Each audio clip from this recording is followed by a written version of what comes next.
মত প্রকাশের সংকোচনের কথা বললেন যে এখন মত প্রকাশের স্বাধীনতা নেই। জাতীয় পার্টির প্রধান নেতা তিনি এই কথা বললেন, পরিবেশ নেই। তো ওই আমাদের দেশে যে প্রবাদ আছে, ভূতের মুখে রাম নাম শুনলে যেমন অবাক হওয়ার কথা, তেমনি এখন আমরা অবাক হই।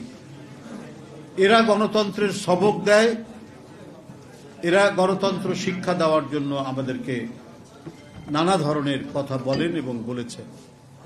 এবং এই যে 15.5 বছরের এক পৈশাচিক দুঃশাসনের যে ভয়াবহ নমুনা আমরা দেখেছি শেখ হাসিনার নেতৃত্বে, তারও অন্যতম সহযোগী কিন্তু ওই দলটিই ছিল।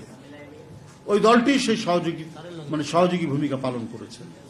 এখন তারা আবার গণতন্ত্রের পক্ষে সবক দিচ্ছে, অথচ তাদের যে কোনো একটি ভূমিকা শেখ হাসিনাকে হয়তো এতদিন রাষ্ট্র ক্ষমতায় রাখা প্রলম্বিত করত না।